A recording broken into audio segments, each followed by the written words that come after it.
This segment is sponsored by Ideal You Health Center. When thinking about your motivation for losing weight, often the biggest concern is how we look, both in and out of our clothing. Yet excess weight, especially around your waistline, can have an effect on your heart health. And Dr. Jerry Williams is here from Ideal You Health Center to explain. And Dr. Williams, why is carrying more inches around your middle putting your health at risk? So I want to be real clear that carrying any amount of excess weight is going to be tough on our cardiovascular system, but the research seems to show that if you carry more in that deep abdominal fat area around the belly button area and you look more like an apple, your cardiovascular risk goes up for type 2 diabetes, high blood pressure, high cholesterol. And so if you carry extra weight, having it lower around the thighs and the hips tends to have a lower risk for cardiovascular health. Okay, when it creeps up above the belt area, that's where it's trouble. But what is a healthy waist size?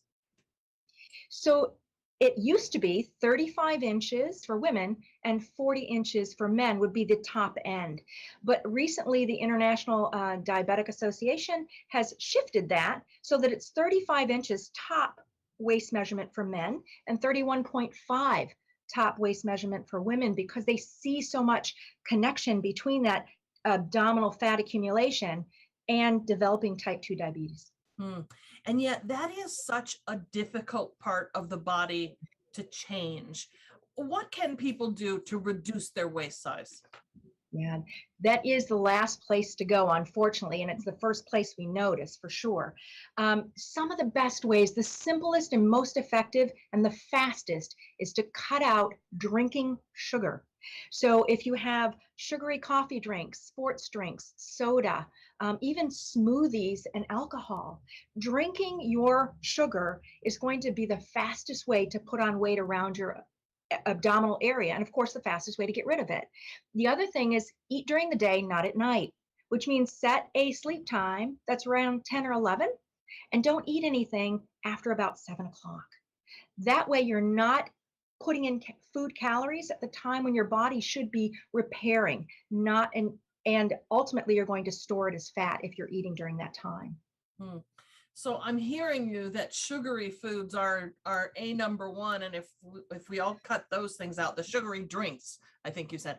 But are there other foods that kind of go right to that space on our bodies?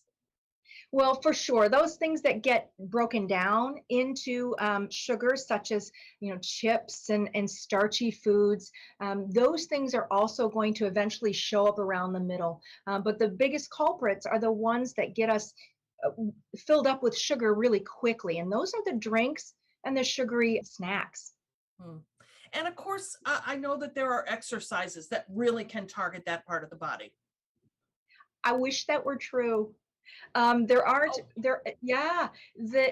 exercise can tone the muscles for sure, but there's a really narrow band of heart rate that's required to burn fat, and it generally doesn't target that abdominal fat. It really is going to be about the types of foods that you eat, the timing of your foods, and getting a good night's sleep, truly. All right. Folks, Ideal You Health Center is here to help you reclaim your good health. If you book today, you will receive a free body composition analysis worth $99. And then on top of that, $200 in free groceries when you sign up for the program. Start your weight loss journey now and lose 20 to 40 pounds in as little as 40 days. Check them out online. Their website is idealu.us, and we'll put a link to it on our site, 13onyourside.com. Dr. Williams, thank you. Thank you.